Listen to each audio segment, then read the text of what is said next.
A 17 años de que se denunciara ante un ministerio público el secuestro de Hugo Alberto Wallace Miranda, hijo de Isabel Miranda de Wallace, y a 11 desde que un juez condenó a 4 personas a entre 40 y 70 años en prisión por ello, la Suprema Corte de Justicia de la Nación revisará todo el caso. Esto porque la defensa de Juana Hilda González Lomelí, una de las supuestas implicadas, pidió a la Corte, la máxima instancia que tenemos, que atrajera su proceso. El argumento para ello fue que Juana Hilda vivió una serie de injusticias e irregularidades que están malamente normalizadas en nuestro sistema y que corregirlas no solo sería benéfico para su caso, sino para todas las personas y particularmente para las mujeres del país. Es decir, se generaría un precedente que no existe, una especie de instrucción para cuando juezas o jueces se enfrenten a situaciones similares. Las irregularidades que sus abogadas y abogados, todos de la Defensoría Pública, argumentaron son las siguientes. 1.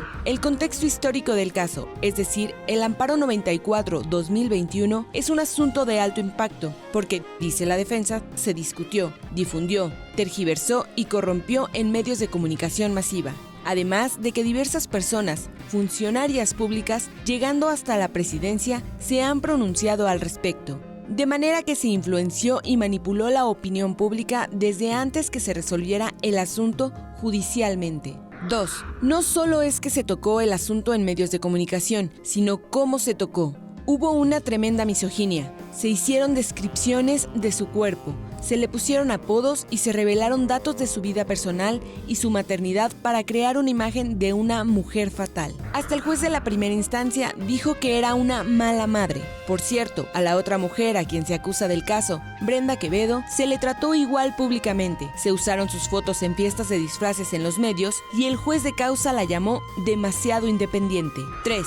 Todo esto, sumado a que su cara fue expuesta en anuncios espectaculares, significó una violación a su presunción de inocencia y por lo tanto a su debido proceso. 4. Juana Hilda fue torturada física y psicológicamente. La amenazaron con lastimar a su hija y tras ello, su defensa relata, fue obligada a grabar una confesión sin presencia de sus abogados. Un tercio de las mujeres en prisión afirma que se le amenazó con hacerle daño o a alguien de su familia para inculparse. La ministra Margarita Ríos Farjat, de la primera sala, la que se encarga de asuntos penales, aceptó la petición de la defensa y propuso a sus pares atraer el asunto. Por su escrito se preguntó, ¿por qué una videograbación donde alguien se autoincrimina sin presencia de su abogado se consideró válida? También, ¿cuáles son los límites que deben tener las víctimas indirectas para evitar que se transgreda el derecho de las mujeres inculpadas a vivir sin violencia desde su procesamiento? Permítanme explicar esto. La víctima indirecta de este caso es la madre de Hugo Alberto Wallace, es decir, la señora Isabel Miranda.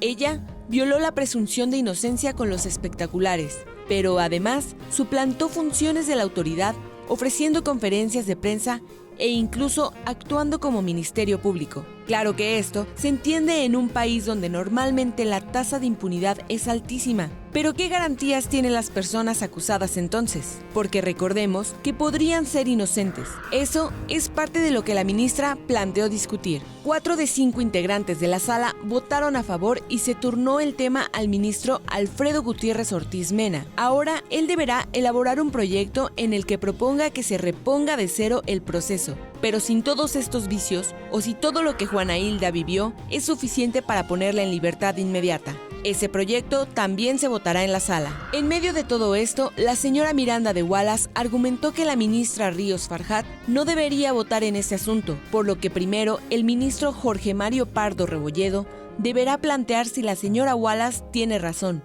y la ministra Ríos Farjat está impedida o no. Hasta que ello no suceda, la votación del proyecto de Gutiérrez Ortiz Mena estará pausada. Recordemos que hay otra acusada por este caso, Brenda Quevedo Cruz, quien también ha denunciado todo tipo de tortura y quien lleva década y media en prisión preventiva, es decir, pagando una pena por 14 años a pesar de que hasta el día de hoy es inocente. La defensa de ambas ha presentado 2 denuncias contra Isabel Miranda de Wallace, una por tortura que sigue en proceso y otra por suplantación de pruebas. Esta última está en revisión, puesto que la señora Wallace recibió un amparo que frenaría la investigación.